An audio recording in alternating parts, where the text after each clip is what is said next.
Hello everyone, welcome back to another video. इस video में हम डिस्कशन करेंगे पोस्ट फर्टिलाइजेशन इवेंट्स के बारे में।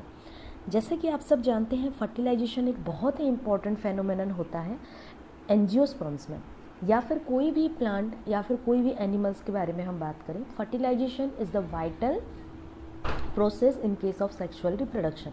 अगर फर्टिलाइजेशन नहीं होता है तो सेक्सुअल रिप्रोडक्शन आगे हम प्रोसीड नहीं कर पाते हैं, क्योंकि फर्टिलाइजेशन का ही जो प्रोडक्ट होता है वो जाइगोट होता है, और जाइगोट आगे चल के एम्ब्रियो बनाता है, एम्ब्रियो आगे चल के हमारा इंडिविजुअल या फिर कोई ना कोई जो भी ऑर्गेनिज्म है वो बनाने लग जाता है।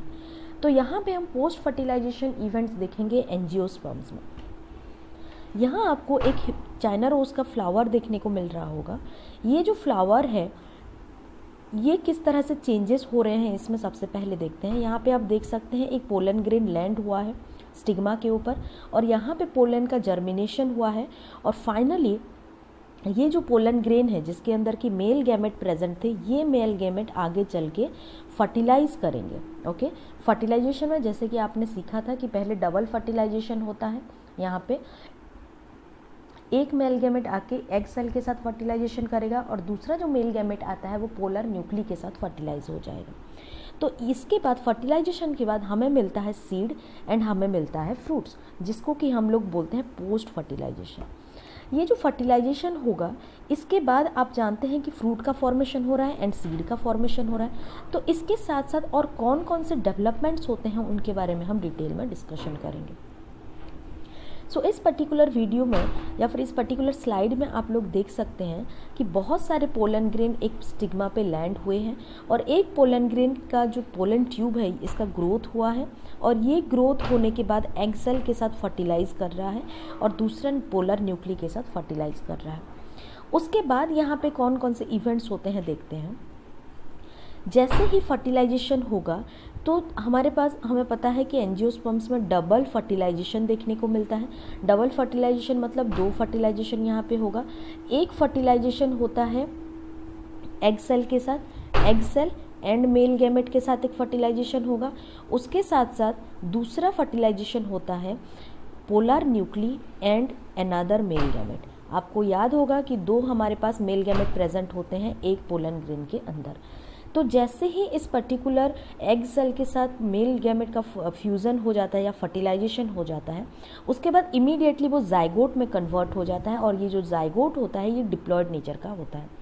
नेक्स्ट ये पोलर न्यूक्ली, आप लोग जानते हैं हमारे पास दो पोलर न्यूक्ली होते हैं सेंट्रल सेल के अंदर, और इसके साथ जैसे ही एक मेल गैमेट का फ्यूज़न होगा टोटल इस पर्टिकुलर सेल में हमारे पास 3 न्यूक्ली आ जाएंगे, और ये पोलर न्यूक्ली जो होते हैं या पोलर PEN जिसे आप बोलते हैं, ये आगे चल के एंडोस्पर्म में कन्वर्ट हो जाएगा।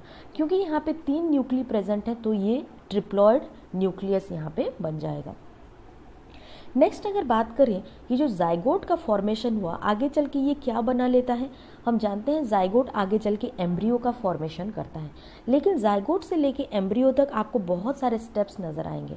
फॉर एग्जांपल सबसे पहले ये जाइगोट में डिवीज़न होना स्टार्ट होगा, क्योंकि जाइगोट जो होता है ये सिंगल सेल होता है, और ये सारे इवेंट जितने भी हैं वो ओवरी के अंदर अकर हो रहे हैं।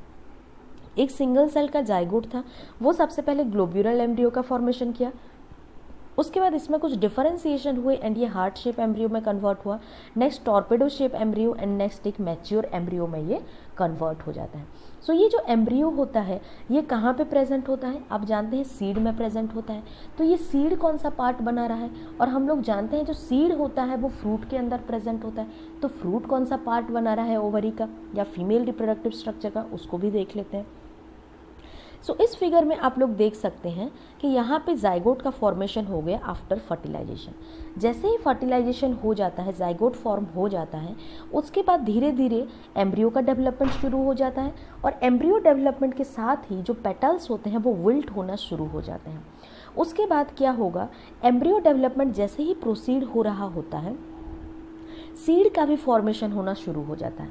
लेकिन सीड कहाँ कौन बनाएगा, सीड बनाता है ओव्यूल। जैसे कि आप लोग जानते हैं ओव्यूल के अंदर ही प्रेजेंट होता है ओवरी। ये जो ओव्यूल होता है, ओव्यूल के अंदर प्रेजेंट होता है एम्ब्रियो सैक।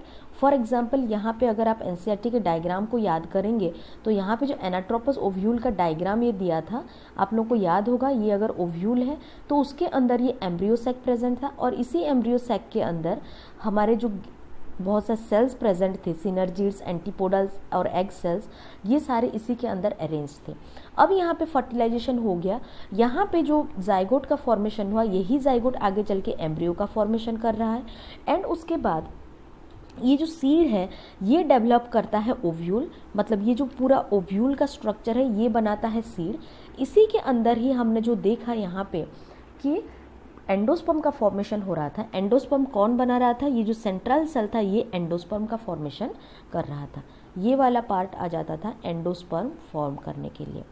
उसके बाद क्या होगा, जैसे ही ओव्यूल से सीड का फॉर्मेशन होना शुरू हो जाएगा, फ्रूट का डेवलपमेंट भी होना शुरू हो जाता है। फ्रूट कौन डेवलप करता है?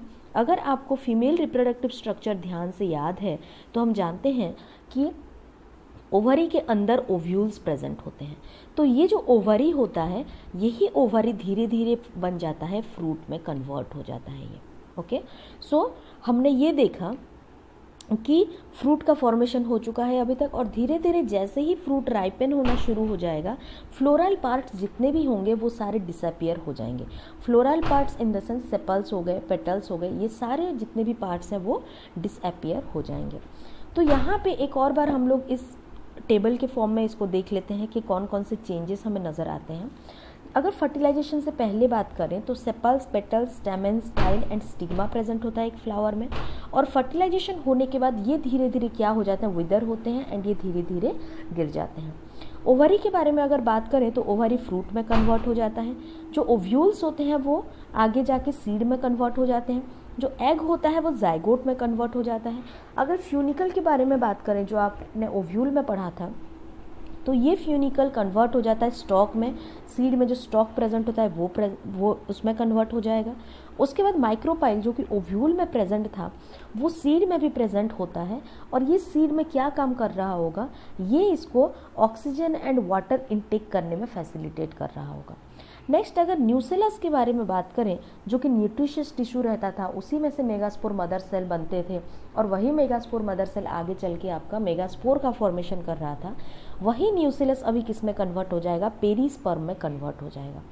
आउटर इंटेग्यूमेंट के बारे में अगर बात करें तो ये टेस्टा में कन्वर्ट हो जाता है, जो कि हम जानते हैं ओव्यूल आगे चल के सीड बनाता है।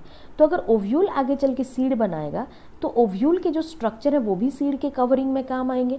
तो अगर ये ओव्यूल है तो इसके अंदर हमें पता है कि एक आउटर इंटेग्यूमेंट होता है और एक होता है इनर इंटेग्यूमेंट।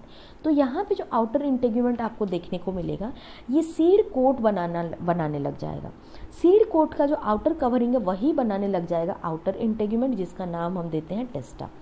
उसके बाद जो इनर इंटेग्यूमेंट होता है वो सीड कोट का इनर कवरिंग या फिर इनर कोट बनाने लग जाता है, जिसका नाम हम रखते हैं टेगमेन। उसके बाद उसके बाद जो एम्ब्रियो सैक होता है, एम्ब्रियो सैक के अंदर जो सिनर्जिड सेल्स प्रेजेंट होते हैं वो धीरे धीरे डिजेनरेट होने लग जाते हैं। उसी तरह से जो एंटीपोडल सेल्स प्रेजेंट होते हैं वो भी डिजेनरेट होने लग जाते हैं, और जो सेकेंडरी न्यूक्लियस होता है या फिर जो पोलर न्यूक्लियस होता है वो पोलर न्यूक्ली आगे चल के एंडोस्पर्म में कन्वर्ट हो जाता है। और ये जो एंडोस्पर्म होता है वो काफ़ी न्यूट्रिशियस रहता है, ये ट्रिप्लॉइड नेचर के होते हैं, और ये न्यूट्रिशियस होते हैं। तो ये किसका काम करेंगे, एम्ब्रियो को नॉरिश करने के लिए ये यूज़ हो जाते हैं। तो होप कि आपको समझ में आया होगा पोस्ट फर्टिलाइजेशन इवेंट एंड उसमें कौन कौन से स्टेप्स होते हैं, कौन कौन से प्रोसेसेस होते हैं। नेक्स्ट वीडियो में हम लोग डिस्कशन करेंगे एम्ब्रियो डेवलपमेंट के बारे में, और अलग अलग तरीके का जो सीड है हमारे पास उसके बारे में हम लोग डिस्कशन करेंगे। तब तक के लिए stay tuned and thank you very much for watching this lecture.